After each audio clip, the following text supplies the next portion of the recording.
YS Rajasekhar Reddy గారు దివంగత ముఖ్యమంత్రి ఆరోగ్యశ్రీ అనే ఒక అద్భుతమైన ప్రోగ్రామ్ని ఇనిషియేట్ చేసిన వ్యక్తి. ఆరోగ్యశ్రీ అన్నది ప్రతి పేదవాడికి అదొక భరోసాలాగా ఉంది.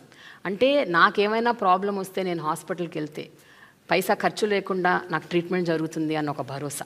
ఆరోగ్యశ్రీ అన్నది అన్ని ప్రైవేట్ కార్పొరేట్ హాస్పిటల్స్లో అమలు చేయాలి అన్న ఒక కాన్సెప్ట్ పోను ఏమైపోయిందంటే చాలా ప్రైవేట్ కార్పొరేట్ హాస్పిటల్స్ వాటిని వదిలేస్తున్నాయి. అంటే they are not catering to Aarogyasri. So Aarogyasri అంత గొప్ప ఫ్లాగ్షిప్ ప్రోగ్రామ్ని పూర్తి స్థాయిలో అమలు చేయకపోవడానికి కారణం ఏంటి? అండ్ మీ గవర్నమెంట్ ఈ విషయంలో ఎలాంటి చొరవ తీసుకుంటుంది to make sure that it is implemented in every hospital? ప్రజల ప్రాణాలు కాపాడేటువంటి ఒక గొప్ప ప్రభుత్వం అంటే కూడా ఒక దేవుళ్ళ లాంటి మనిషిరా ఇంతమందిని కాపాడారు, ఈ పథకం ఇంతమందిని కాపాడింది అని చెప్పి ఆనాడు వైఎస్ఆర్ గారి హయాంలో ఈ పథకం వల్ల హీల్ అయ్యి అంటే క్యూర్ అయ్యి ఈరోజు ఉన్నటువంటి వాళ్ళందరూ కూడా ఎంత ఆయన్ని వైఎస్ఆర్ గారిని గుండెల్లో పెట్టుకుంటారు. ఆ తర్వాత ఎవరు కూడా ఈ ఆరోగ్యశ్రీని పూర్తి స్థాయిలో బలోపేతం చేసి కానీ దీన్ని ఆరోగ్యశ్రీని ఇంకా స్ట్రెంథెన్ చేయడం కానీ దీన్ని ఇంకొంచెం ఇంప్రూవ్ చేద్దామని కానీ ఎవరు కూడా ఆలోచన చేయలేదు. సో ఆ తర్వాత చూసినట్టయితే ముఖ్యమంత్రి గారు మన ప్రభుత్వం అంటే మా ప్రభుత్వం అధికారంలోకి వచ్చాక అంటే 2019లో మనం కనుక చూసుకున్నట్టయితే ఆరోగ్యశ్రీ ప్రొసీజర్స్ 1059 ఉండేవి. 1059 ఉన్నటువంటి ప్రొసీజర్స్ని మా ముఖ్యమంత్రి గారు 3257 ప్రొసీజర్స్కి తీసుకొచ్చారు. ఇన్ని ప్రొసీజర్స్ని యాడ్ చేశారంటే అంటే క్రమక్రమంగా ప్రజల నీడ్స్ ఏంటి, ప్రజలు ఏ సేవల కోసం హాస్పిటల్స్కి వస్తున్నారు, ఎక్కడ ప్రజలకు డబ్బులు ఖర్చు అవుతున్నాయి, సో ఏ ప్రొసీజర్స్ మీద డిమాండ్ ఉంది, ఏ ప్రొసీజర్స్ మనం పెడితే వాళ్ళకు చేతి నుంచి రూపాయి అవుట్ ఆఫ్ పాకెట్ ఎక్స్పెండిచర్ పడకుండా ఈరోజు మనము ఉచిత వైద్య సేవల్ని వాళ్ళకి అందించి ఈరోజు వాళ్ళకు మనం అండగా ఎలా నిలుస్తామనే దాని మీద కంటిన్యూస్ స్టడీ. టీడీపీ హయాంలో 742 హాస్పిటల్స్ ఉన్నాయండి, ఎంపానల్డ్ హాస్పిటల్స్ 742 హాస్పిటల్స్ ఉన్నాయి. జగనన్న వచ్చాక ఈరోజు 2350 హాస్పిటల్స్ వరకు కూడా సుమారు ఎంపానల్డ్ హాస్పిటల్స్ ఈరోజు రాష్ట్ర ప్రజల కోసం ఈరోజు పనిచేస్తూ ఉన్నాయి.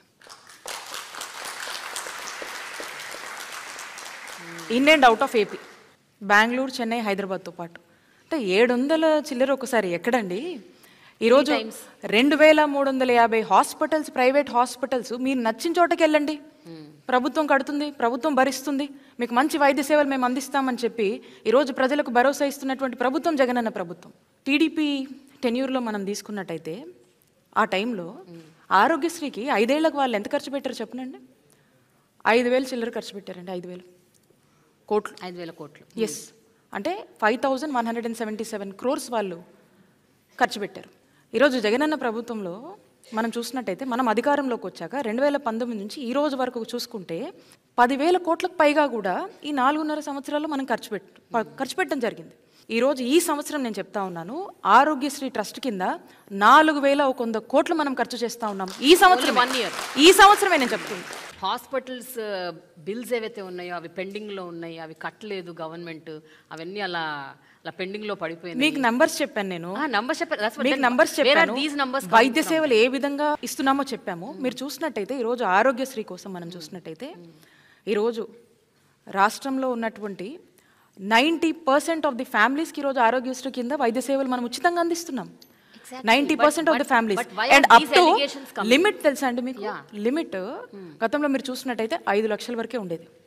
ఈ రోజున 25 లక్షల వరకు కూడా పెంచి ఈరోజు జగనన్న ప్రభుత్వం వైద్య సేవలు అందిస్తూ ఉంది.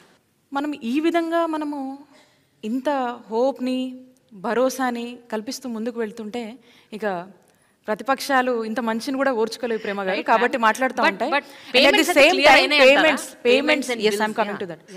పేమెంట్స్ అప్లోడ్ అవ్వగానే పేమెంట్స్కి అనేది ఒక ప్రొసీజర్ ఉంటుంది ప్రేమ గారు. సో ఇది రికరింగ్. సపోజ్ నేను ఈ రోజు వరకు పేమెంట్ చేసిన మళ్ళీ ఈ రోజు సాయంత్రానికి మళ్ళీ రేపటి నుంచి కూడా మళ్ళీ it's an add on thing జరిగిపోతూ ఉంటుంది. అంటే పేషెంట్స్ వస్తుంటారు, చూసుకుంటూ ఉంటారు. ఇట్స్ ఎ రికరింగ్ థింగ్ అండి, ఇది కంటిన్యూస్ ప్రాసెస్ అనమాట. సో ఈ కంటిన్యూస్ ప్రాసెస్కి దీనికంటూ కొన్ని ఇవి ఉంటాయి, దాని ప్రకారం తగ్గట్టే మనం కడుతూ పోతున్నాం. ఎక్కడ కూడా ఇంతమందికి వైద్య సేవలు మనం అందించాలనే తపన మనలో ఉన్నప్పుడు సో ఖచ్చితంగా దాని తగ్గట్టు ప్రాంప్ట్ పేమెంట్స్ మనం చేసినప్పుడే వీళ్ళకి మనం హెల్ప్ చేయగలుగుతాం. సో డోంట్ యూ థింక్ ఇన్ని ప్రొసీజర్స్ పెంచి ఇన్ని హాస్పిటల్స్ ఎన్పానల్ చేసి మనము పేమెంట్స్ ఖచ్చితంగా చేయాలనే బాధ్యత ప్రభుత్వంగా మనకుంది. అండ్ దాని తగ్గట్టే మనం చెల్లిస్తూ పోతున్నాం కాబట్టి ఈ బడ్జెట్ కూడా మనకి ఇంత ఖర్చు అవుతుంది. సో కాబట్టి we're prompt in doing the payments and we're even very helpful to all the empanelled hospitals. ఏ కన్సర్న్స్ ఉన్నా ఏమున్నా కూర్చుంటున్నాం, మాట్లాడుతూ ఉన్నాము. అండ్ గతంలో ఎన్నడూ లేని విధంగా మనం చూసినట్టయితే ఇన్ఫ్యాక్ట్ ఒక మంచి బెటర్ రేట్స్ని కూడా వాళ్ళకి ఇస్తూ ఈరోజు వాళ్ళని కూడా ఎంకరేజ్ చేస్తూ ఒకసారి మనం ఆలోచించండి, ఇన్ని హాస్పిటల్స్ మనం ఎంపానల్ అయ్యామంటే that doesn't give a sense that ఎంత ఫ్రెండ్లీగా ఈరోజు మన గవర్నమెంట్ ఉంటే ఇంతమంది ముందుకు వచ్చి ఆ హాస్పిటల్స్ని ఎంపానల్ చేసుకుంటున్నారు. జగన్ గారి గవర్నమెంట్ వచ్చాక ఆరోగ్యశ్రీకి అనుసంధానంగా ఆరోగ్య రక్ష, ఆరోగ్య ఆసరా, ఇప్పుడు రీసెంట్గా జగనన్న హృదయ రక్ష అనేదో తీసుకొచ్చారంట, అవునా? I heard these are the 3 major initiatives taken up in this government అని. ఆ 3 ఏంటండి? అండ్ దాని what is the motive behind these 3 major programs? Aarogya Asara అనేది ఇట్స్ అన్ ఐకానిక్ స్కీమ్ అని చెప్పొచ్చండి. దేశాన్నే ఇన్స్పైర్ చేసేటువంటి one of the additional dimension ఈ ఆరోగ్యశ్రీ స్కీమ్కి, ఈ ఆరోగ్య ఆసరా అనే స్కీమ్. ఒక వ్యక్తికి సర్జరీ అయినాక, ఒక ట్రీట్మెంట్ అయిపోయినాక వాళ్ళు బెడ్ రెస్ట్లో ఉన్నప్పుడు సర్జరీ అయిపోతుంది, గవర్నమెంట్ ఫ్రీగా చేస్తుంది, they are all done, they need some bed rest. Doctor చెప్తారు ఇన్ని రోజులు మీరు పని చేయొద్దు, ఇన్ని రోజులు ఇదని చెప్పి కొన్ని జాగ్రత్తలు చెప్తారు. బట్ వాళ్ళకి ఇంటికి వెళ్ళిన తర్వాత వాళ్ళకి ఎలా గడవాలి? సో అప్పుడు వాళ్ళ పరిస్థితి ఏంటి? ఎవరు హెల్ప్ చేయాలి? Post recovery period. Of course.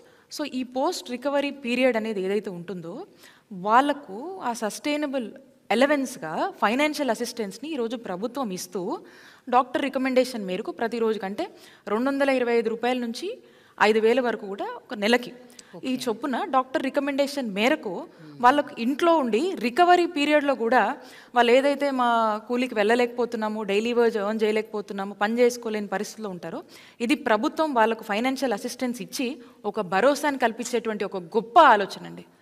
ఇది ముఖ్యమంత్రి గారు చేశారు. ప్రతి వ్యక్తి పట్ల ఏ విధమైనటువంటి బాధ్యత ఈరోజు ముఖ్యమంత్రి కన్నా కూడా ఒక తోబుట్టులాగా బాధ్యతగా తీసుకున్నారు కాబట్టే ఇవన్నీ సాధ్యమవుతున్నాయి అని చెప్పొచ్చండి. దాట్స్ ఆర్ సీఎం అండి. Very unique. జగనన్న ఆరోగ్య సురక్ష. ఈ స్పెషలిస్ట్ డాక్టర్స్ని గ్రామానికే పంపించి ఈ స్పెషలిస్ట్ వైద్య సేవలు కూడా రాష్ట్రంలో ఉన్నటువంటి ప్రజలకు గ్రామ స్థాయిలో అందించేటువంటి ఒక గొప్ప కార్యక్రమమే ఈ జగనన్న ఆరోగ్య సురక్ష. రాష్ట్రంలో ఉన్నటువంటి ప్రతి సచివాలయ పరిధిలో, ప్రతి వార్డులో, ప్రతి గ్రామంలో కూడా దీన్ని మనం రోల్అవుట్ చేయడం జరిగింది. సో ఇందులో ఇంటి దగ్గరే కొన్ని 7 టైప్స్ ఆఫ్ టెస్ట్ అంటే నీడెడ్, బీపీ అవ్వచ్చు, షుగర్ అవ్వచ్చు, ఇట్లాంటివి ఇంకా కావాల్సినటువంటి టెస్ట్లు, ఒక మినిమం టెస్ట్లన్నీ కూడా ఒక 7 టైప్ ఆఫ్ టెస్ట్ ఇంటి దగ్గరే చేసి సో ఆ రిజల్ట్ని చూసి వాళ్ళకు చెప్పి కన్సల్టేషన్ ఎప్పుడుంది, ఏంటి, నీడెడా కాదా అని చెప్పి ఒకవేళ నీడెడ్ అయితే సమ్ ఎయిల్మెంట్ ఈజ్ సీన్ అంటే ఏదైనా ఉంది అనిపిస్తే, కన్సల్టేషన్ కావాలనిపిస్తే ఇమీడియట్గా క్యాంప్ దగ్గర తీసుకెళ్ళటము, అక్కడికి రౌట్ చేసి అక్కడ ఈ స్పెషాలిటీ వైద్య సేవలు సంబంధించినటువంటి కన్సల్టేషన్ని ఇక్కడ వాళ్ళకి ఇవ్వటము, వాళ్ళు వచ్చి ఇక్కడ చూపించుకోవడము, అండ్ అక్కడ తగ్గిపోతే అక్కడే వాళ్ళకి మందులు ఇవ్వడము, మళ్ళీ దీన్ని ఫ్యామిలీ డాక్టర్ ప్రోగ్రామ్తో అటాచ్ చేయడం. సో వీళ్ళు ఏంటంటే కంటిన్యూస్గా ఆ ఫ్యామిలీ డాక్టర్ ప్రోగ్రాంలో భాగంగా వీళ్ళకి ట్రీట్మెంట్ వచ్చి మళ్ళీ కాన్స్టెంట్ కేర్ అనేది ఉంటుంది. మళ్ళీ ఈ డేటా ఇంటిగ్రేట్ చేస్తారు ఫ్యామిలీ డాక్టర్లో ఈ డేటా. సో కాబట్టి వాళ్ళకు ఏం కావాలన్నా కూడా అక్కడే చూసుకునేటువంటి పరిస్థితి. ఇక్కడ మీరు చూసినట్టయితే ఒక ఎగ్జాంపుల్ మీకు చెప్తాను. ఈ జగనన్న ఆరోగ్య సురక్ష ప్రోగ్రాంలో అద్దంకి నియోజకవర్గంలో వేమవరం మా దగ్గరలో ఉంటుంది. ఆ కాన్స్టిట్యున్సీలో పేరమ్మ అని ఒక ఆవిడ ఉన్నారు. ఈవిడ అక్కడికి ఏదో బాగోలేదని వెళ్ళి చూపించుకుంటుంది ఆ స్పెషాలిటీ వైద్య సేవల దగ్గర. ఈ జగనన్న ఆరోగ్య సురక్ష ప్రోగ్రాంలో భాగంగా చూపించుకున్నప్పుడు తనకి క్యాన్సర్ ఉందని తెలుస్తుందండి. సో అక్కడే స్క్రీనింగ్లో తెలిసింది. ఎస్, అక్కడే సమ్ ఇంటర్వెన్షన్ ఈజ్ నీడెడ్ అనేది అలామైంది. అండ్ ఇమీడియట్గా క్యాన్సర్కి సంబంధించిన వైద్యం ఇప్పుడు తను అందుకుంటుంది. సో ఇలాంటి గ్రామాన ఇలాంటి పరిస్థితులు ఎంతమంది ఉంటారు అంటే వాళ్ళు నెక్స్ట్ లెవెల్ కేర్ అంటే ఇమీడియట్ అటెన్షన్, వాళ్ళ హెల్త్కి ఇమీడియట్ అటెన్షన్, ఏం కావాలి, ఏం మందులు కావాలి, ఎక్కడ ట్రీట్మెంట్ కావాలి, ఏం ఇష్యూ ఉంది అనే దాని మీద. సో వాళ్ళ ఒక లాంగ్ లైఫ్ని హెల్తీగా కాపాడుకునేటువంటి ఒక గొప్ప అవకాశం ఈ జగనన్న ఆరోగ్య సురక్ష.